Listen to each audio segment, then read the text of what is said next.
देखिए, खबरों में आगे बढ़ते हैं और अब बात एक ऐसे शब्द की जिसकी चर्चा इन दिनों आपने खूब सुनी होगी और ये शब्द है क्रिप्टो करेंसी। दुनिया भर में क्रिप्टो करेंसी का भूत लोगों के सिर चढ़कर बोल रहा है और अब देश के नौजवानों में भी इसका क्रेज बहुत बढ़ गया है। लेकिन सवाल ये है कि भारत में क्रिप्टो करेंसी को मान्यता मिली है या ये गैर कानूनी है।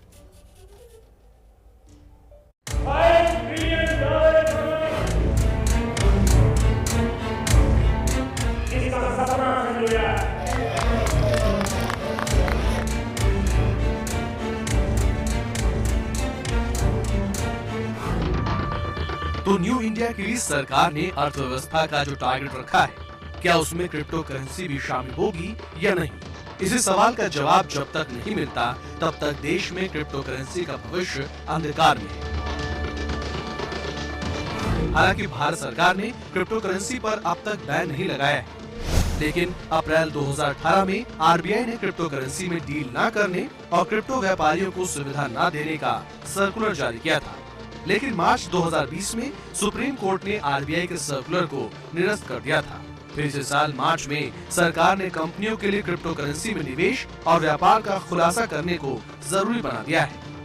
पहली ये कि देश में जब तक क्रिप्टो करेंसी पर बैन नहीं लगता आप उसमें निवेश कर सकते हैं, लेकिन दूसरी बात ये है कि क्रिप्टो करेंसी को आप पैसों की जगह इस्तेमाल नहीं कर सकते, क्योंकि सरकार ने क्रिप्टो करेंसी को मान्यता नहीं दी है, क्योंकि क्रिप्टो का भविष्य सरकार के फैसले पर निर्भर करता है।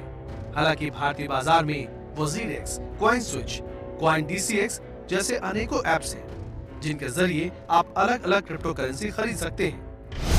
Bitcoin, Ethereum, Ripple, Dogecoin, Dashcoin, Monero जैसी हजारों क्रिप्टो करेंसीज मार्केट में मौजूद हैं। हालांकि सब में टॉप पर बिटकॉइन है, जिसमें साल 2009-10 से ही लोग निवेश कर रहे हैं। अप्रैल 2014 में एक बिटकॉइन की कीमत करीब 48 लाख रुपए पहुंच गई थी। मौजूदा वक्त में एक बिटकॉइन की कीमत 35 लाख रुपए के करीब है। हालांकि आप चाहें तो क्रिप्टो करेंसी में 100 रुपए का भी निवेश कर सकते हैं। इस बीच चर्चा का बाजार भी गर्म है। दबी जुबान में कहा जा रहा है कि भारत बहुत जल्द अपनी क्रिप्टो करेंसी लॉन्च कर सकता है, लेकिन विशेषज्ञों का मानना है कि सरकार क्रिप्टो की जगह रुपए को ही डिजिटल फॉर्म में जारी कर सकती है। जो क्रिप्टो करेंसी है वो करेंसी नहीं है, वो क्रिप्टो एसेट हम बोल सकते हैं, क्योंकि करेंसी जारी करने का अधिकार सिर्फ सॉवरेन गवर्नमेंट को होता है, जो कि भारत सरकार का या किसी भी देश की सरकार का है।